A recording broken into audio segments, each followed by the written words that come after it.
नमस्कार साथियों, आप सभी का स्वागत है हमारी इस बुक वाली सीरीज कार्यक्रम पे। तो आज हम जिस बुक पर बात करने वाले हैं वो दृष्टि आईएएस का क्विक बुक है जो ज्योग्राफी का किताब है।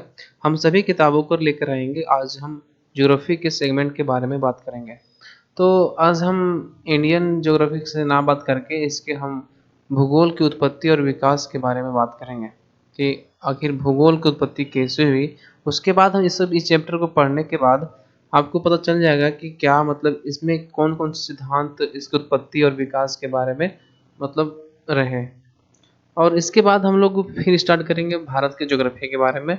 और पहले हम लोग ये थोड़ा-सा भूगोल की उत्पत्ति के संबंध पढ़ेंगे, प्रमाण पढ़ेंगे, ये सब इसी में कंटिन्यू करेंगे। उसके बाद हम लोग भारत के परिप्रेक्ष्य में बात करेंगे। तो आज हम बात करने वाले हैं भूगोल की उत्पत्ति से संबंधित जो विद्वानों का मत है उसके बारे में जानेंगे और इसका उत्पत्ति और विकास कैसे हुआ ये भी हम लोग जानेंगे। और इससे संबंधित जो लास्ट में एमसीक्यू भी दिया हुआ है इसके बारे में हम जानने का प्रयास करेंगे।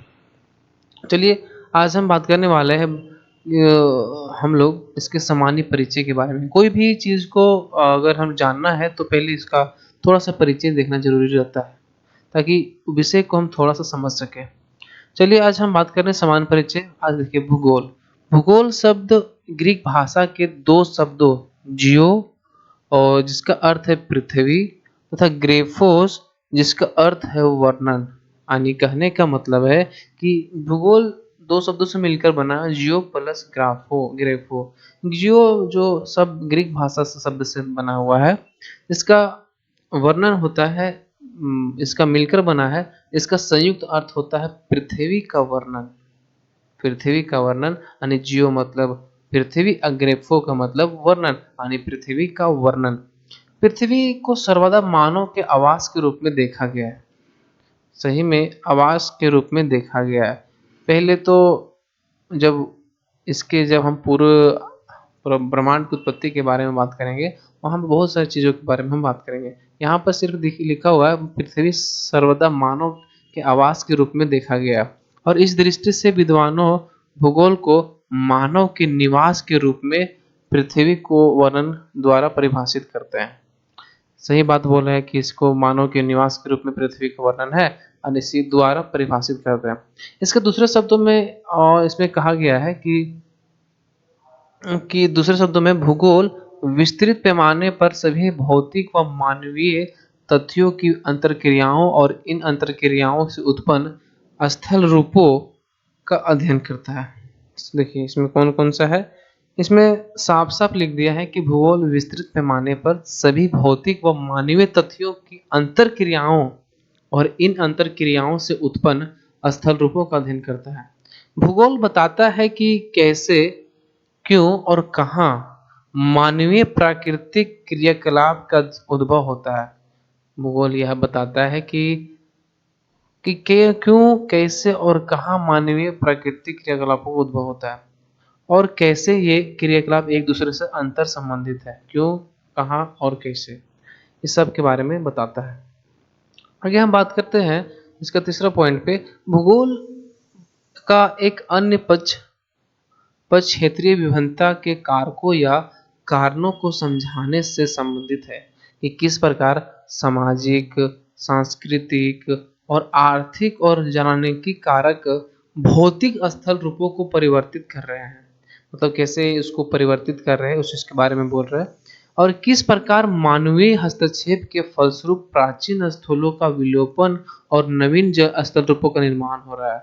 सही बात है कि नए नए स्थलों की खोज हो रही है अब और नए नए पुराने पुराने स्थल कहीं डूब जा रहे हैं तो कहीं विलुप्त हो जा रहे हैं। आप जानते होंगे ग्लेशियर पिघल रहा है, तो पिघलने से क्या होता है, जल स्तर बढ़ता है। हर जल स्तर बढ़ने से जो छोटे छोटे आइलैंड है वो सब डूब जाते हैं। अब यहाँ पे अगला पॉइंट हम बात कर रहे हैं तो इसमें क्या है, इसमें बताया गया है कि संसाधनों के जो सतत रूप से प्रयोग में पर्यावरणीय प्रक्रियाओं के बारे में अधिक जानकारी तथा यह समझने हेतु की समस्याओं के समाधान में भूमि उपयोग योजना किस प्रकार सहायक हो सकती है। भूगोल का अध्ययन आवश्यक है। इसमें क्या क्या समस्याओं का समाधान हो सकती है, इसमें भूमि का उपयोग योजना किस प्रकार सहायक है, या भूगोल का अध्ययन आवश्यक है। भूगोल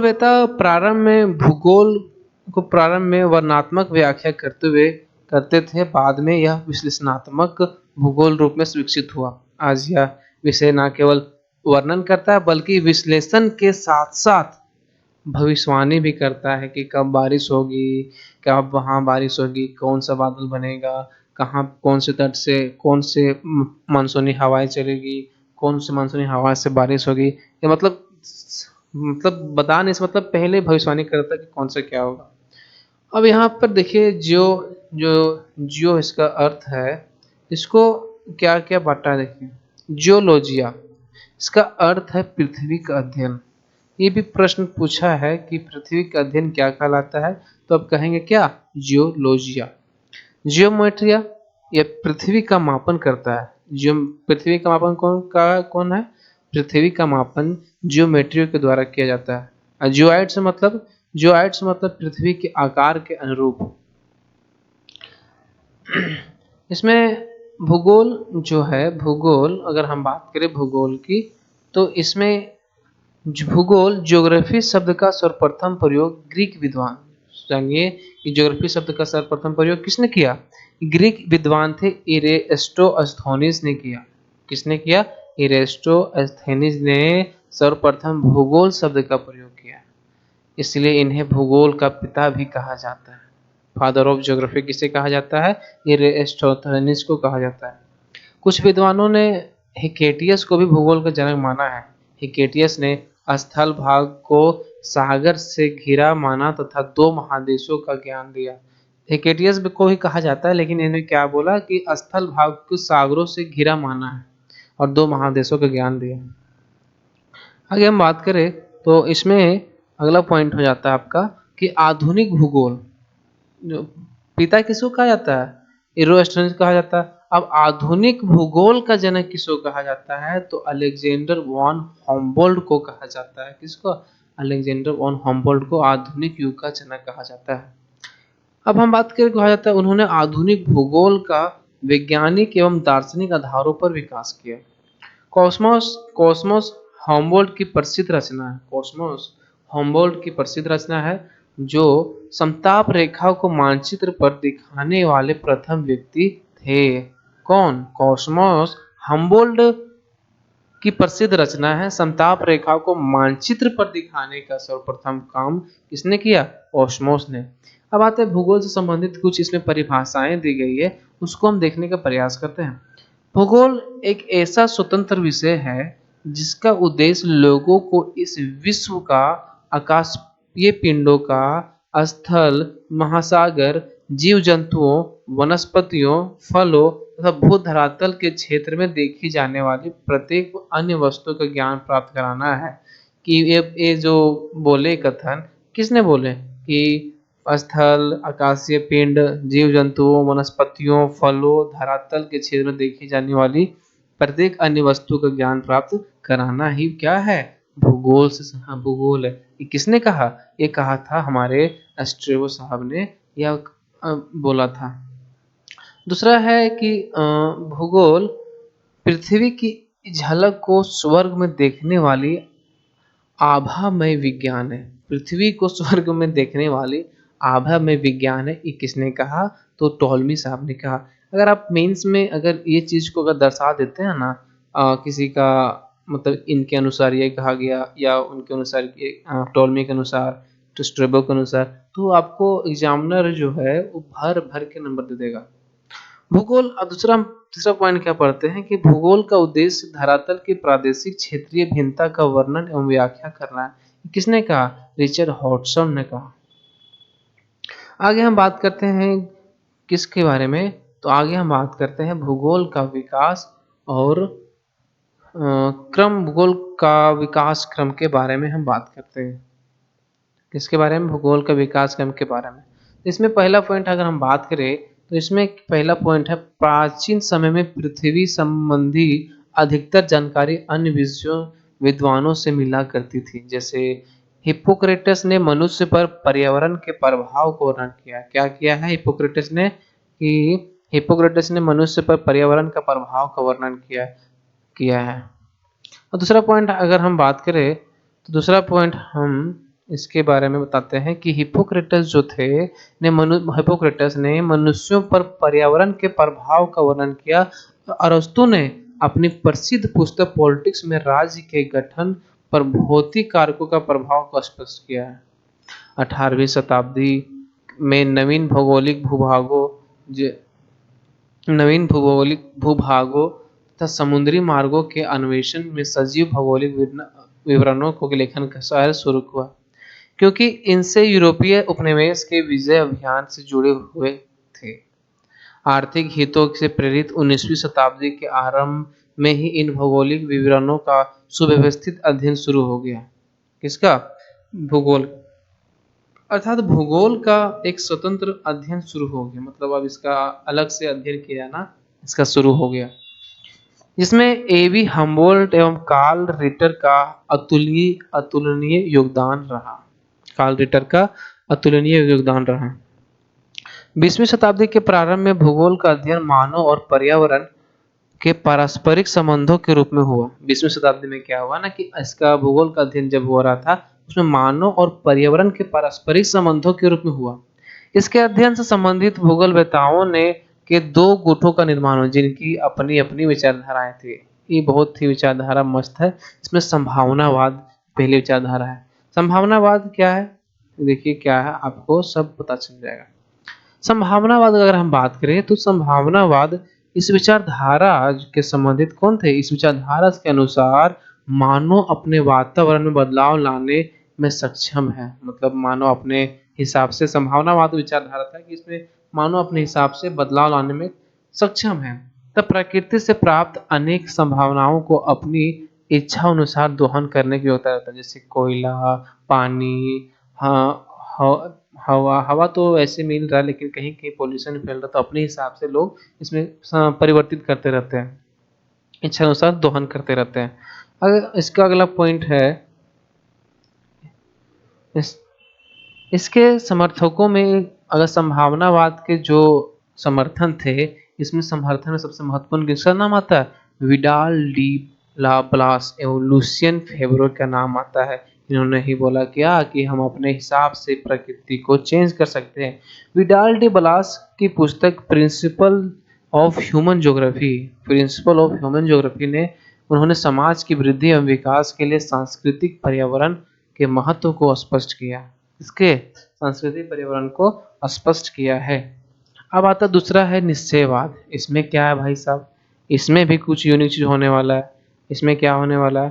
तो इसमें जो निश्चयवाद इसका जो है, इसमें इसका विचारधारा था कि इस विचारधारा के अनुसार मनुष्य सभी कर्म प्रकृति द्वारा निर्धारित होते हैं। मतलब जितने भी प्रकृति अपने हिसाब से मोड़ लेते, जैसे गर्मी में क्या पहनना वो अपने हम थोड़ी तय करते हैं। गर्मी आता तभी तो, या सर्दी या बरसात, ये अपने हिसाब से लोग प्रकृति मोड़ देती है। अतः मनुष्य अपने मन से सब कुछ नहीं कर सकता, अर्थात उसकी स्वतंत्रता सीमित है। इसे नियतिवाद भी कहते हैं।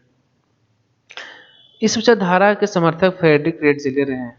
फ्रेडरिक रेडजिले ने अपनी पुस्तक एंथ्रोपोजियोग्राफी में विश्व के विभिन्न लोगों पर भौतिक पर्यावरण को स्पष्ट किया। किस फ्रेडरिक रेडजिले जो थे, अपनी पुस्तक एंथ्रोपोजियोग्राफी में विश्व के विभिन्न लोगों पर भौतिक पर्यावरण के प्रभाव को स्पष्ट किया। नवनियतिवाद के सिद्धांत का प्रतिपादन ग्रिफिथ टेलर ने किया। नवनियतिवाद के प्रतिपादन कौन किया? एक ग्रिफिथ टेलर ने किया। समय के विभिन्न कालखंडों में भूगोल निरंतर विकास होता रहा। मतलब जैसे जैसे समय बीतता गया, भूगोल का विकास होता चला गया तथा आधुनिक काल में लोकप्रिय विषय के रूप में प्रतिष्ठित हुआ। इस विषय को अंतर्गत अंतरिक्ष में घटित होने वाले विभिन्न घटनाओं से लेकर पृथ्वी के उद्भव एवं जीवन का विकास, स्थल खंडों का निर्माण और अवसान, मानव के सामाजिक, आर्थिक, सांस्कृतिक एवं राजनीतिक बदलाव इत्यादि को सम्मिलित किया जाता है। इसमें मानव के क्या क्या बदलाव हुआ, सामाजिक बदलाव, आर्थिक, सांस्कृतिक एवं राजनीतिक बदलाव को सम्मिलित किया जाता है। अगर हम भूगोल की शाखा की बात करें तो भूगोल की शाखा में कौन कौन सी शाखा आ जाएंगे? देखिए, भूगोल की शाखा क्रमबद्ध के आधार पर क्या हो जाएगा? तो देखिए, भूगोल की शाखाओं को हम कितने भागों में बांटा है? एक भौतिक भूगोल बांटा है, सिद्धांत एवं दर्शन शास्त्र, विधि एवं तकनीक और मानव। अगर हम भौतिक पर हम बात करें कि इसमें भौतिक में कौन कौन सी आती है, तो इसमें आ जाएगा आपका भू आकृति विज्ञान, जलवायु विज्ञान, जल विज्ञान और मृदा विज्ञान। ये किसमें आ गया? ये भौतिक पावर में आ गया। अगर हम बात करें सिद्धांत या दर्शन शास्त्र की, तो इसमें आ जाएगा भौगोलिक चिंतन, मानवीय परिस्थितिकी, ये सब सिद्धांत दर्शन शास्त्र में आ जाएगा। भौतिक में कौन कौन आ गया आपका? भू आकृति विज्ञान, जलवायु विज्ञान, जल विज्ञान, मृदा भूगोल। अब विधि एवं तकनीक की अगर हम बात करें, तो विधि एवं तकनीक में कौन सा चीज आएगा? इसमें आ जाएगा आपका मानचित्र कला, मात्रात्मक तकनीक, क्षेत्रीय सर्वेक्षण विधि और भू सूचना। भू सूचना, इस भू सूचना को और अलग भागों में बांटा जाएगा, जैसे कि सूचना कैसे मिलता है आप लोगों को, जैसे जीआईएस है, जीपीएस है, एलआईएस है, इसी के माध्यम से भू सूचना हम लोग को मिलती है। अगर हम मानव की बात करें, तो मानव में आप देखिए कितने भागों में बांटा गया। पहला है सामाजिक एवं सांस्कृतिक, सामाजिक एवं सांस्कृतिक। फिर है इसका ऐतिहासिक, कौन? ऐतिहासिक फिर हो गया। उसके बाद आपका आ जाएगा जनसंख्या एवं बस्ती, जनसंख्या एवं बस्ती। फिर राजनीतिक, आर्थिक, ये सभी मानव इसमें आ जाते हैं। और जनसंख्या में अगर हम बात करें, दो प्रकार की होती है, ग्रामीण और नगरीय, दो प्रकार की बस्ती है। ये आगे चल के हम लोग विस्तृत अध्ययन करेंगे, अभी बस इसका थोड़ा शाखा जान जा रहे हैं। अगर हम आर्थिक विषय में हम बात करें, तो आर्थिक विषय में आपका आ जाएगा कृषि, औद्योगिक, पर्यटन, व्यापार एवं परिवहन, अवसंरचना, इंफ्रास्ट्रक्चर इसको बोलते हैं, सेवाएं, सर्विसेज। इसमें सब क्या है? ये सब आर्थिक लाभ के लिए लोग करते हैं। अब हम बात करते हैं भू, इसका प्रादेशिक उपागम के आधार पर बांटे हम, तो क्या चीज हो जाएगा? प्रादेशिक उपागम के आधार पर हम बात करें, तो प्रादेशिक अध्ययन, क्षेत्रीय अध्ययन जिसको बोलते हैं, प्रादेशिक विकास, प्रादेशिक विश्लेषण, प्रादेशिक योजना, ये सब प्रादेशिक उपागम के आधार बांटा गया है। और हम प्रादेशिक अध्ययन की को भी कितने तीन भागों में बांटा गया है, स्थूल प्रादेशिक अध्ययन, मध्य प्रादेशिक अध्ययन, सूक्ष्म प्रादेशिक अध्ययन, तीन भागों में बांटा गया है इस चीज को। अगर हम प्रादेशिक योजना, जो योजना बात करते हैं, तो देश ग्रामीण योजना और शहरी योजना अलग अलग योजना के इसमें होते हैं।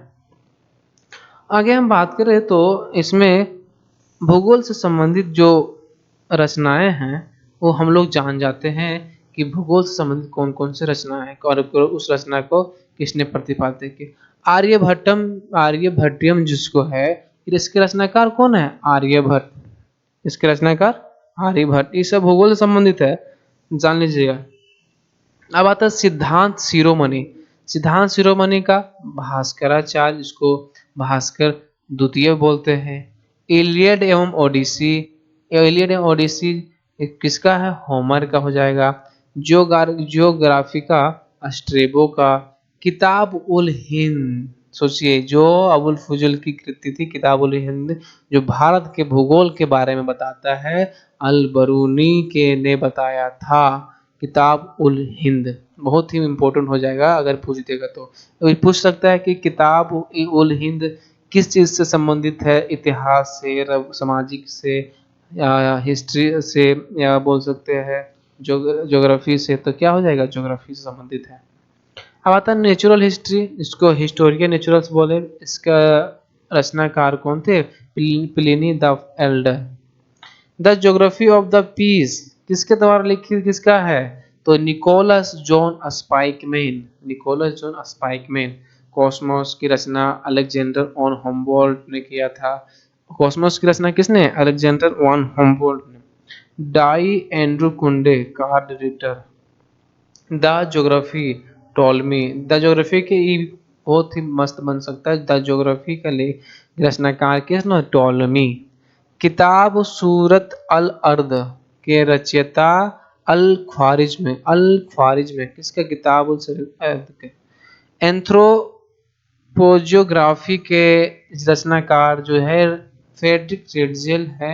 इन्होंने एंथ्रोपोजियोग्राफी को अपनी कृति निकाला। इससे संबंधित और हम कुछ तथ्य के बारे में हम बात करते हैं।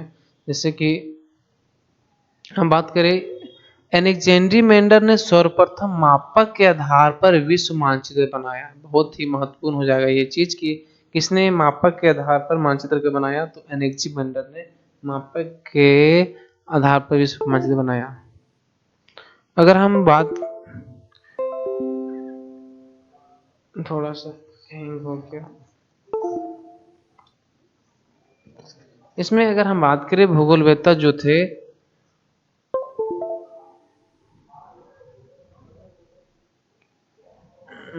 भूगोलवेत्ता कार्ल रिटर जो थे, उन्होंने पृथ्वी तल का अध्ययन मानव को केंद्र में रखकर किया। भूगोलवेत्ता कार्ल रिटर ने क्या किया, मानव को केंद्र में रखकर यहाँ भूगोल का अध्ययन किया। आराम कुर्सी वाला भूगोलवेत्ता कहा जाता है। आराम से इस कुर्सी वाले भूगोलवेत्ता कहा जाता है। टोलमी ने सर्वप्रथम विश्व मानचित्र पर भारत को दर्शाई। बहुत ही महत्वपूर्ण हो जाएगा कि अगर भारत को दर्शाया किसी ने मैप पर, तो पहला व्यक्ति कौन था, तो टोलमी। जर्मन भूगोलवेत्ता वेबर ने सर्वप्रथम औद्योगिक स्थानीयकृत सिद्धांत का प्रतिपादन किया था। किसने, कौन, जर्मन भूगोलवेत्ता जो वेबर थे, सर्वप्रथम औद्योगिक की स्थानीयकृत सिद्धांत का प्रतिपादन किया।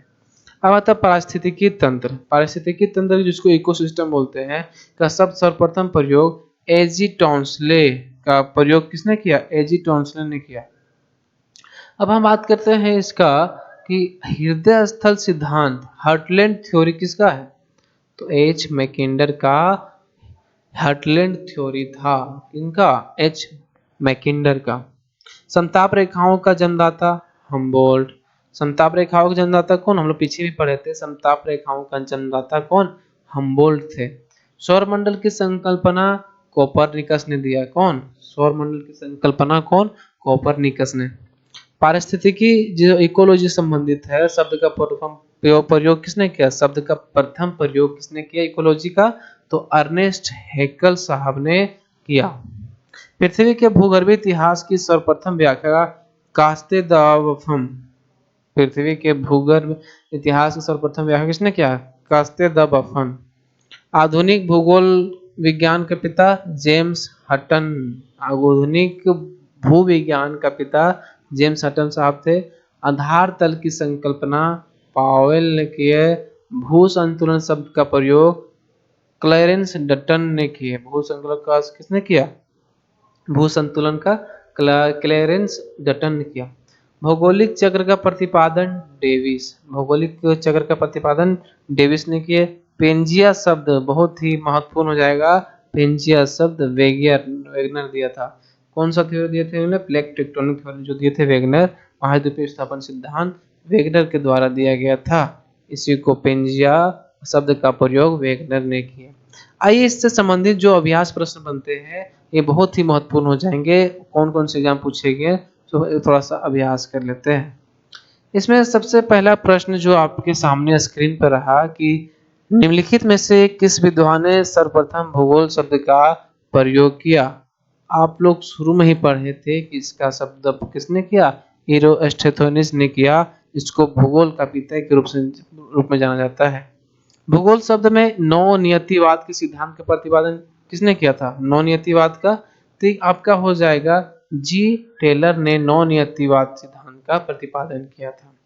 तीसरा क्वेश्चन आपके सामने है कि आधुनिक भूगोल का जनक किस भूगोलवेत्ता को माना था, उसके इरोस्ट्रेथोनिस कौन था, ये था भाई साहब, बताइए आप लोग बताइए, तो ये था अलेक्जेंडर वॉन हम्बोल्ट को आधुनिक भूगोलवेत्ता की संज्ञा दी जाती है या कहा जाता है या मतलब माना जाता है।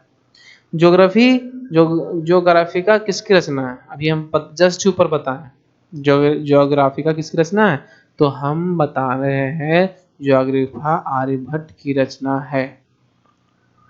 किसकी, सॉरी आर्यभट्ट नहीं होगा यहाँ पे, वो तो आर्यभट्टियम था। इसका ज्योग्राफी शब्द का कौन हो जाएगा आपका, ये हो जाएगा स्ट्रेबो ने ज्योग्राफी शब्द किसकी रचना है, स्ट्रेबो।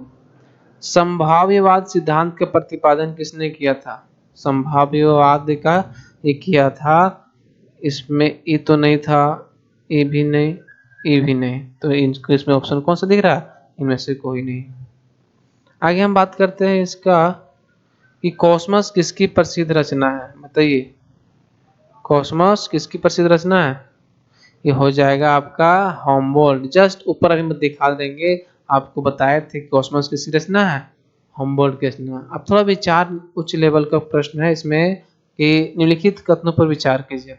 निश्चयवाद के समर्थकों में विडाल डी ब्लास और लुसियन फेब्रे थे?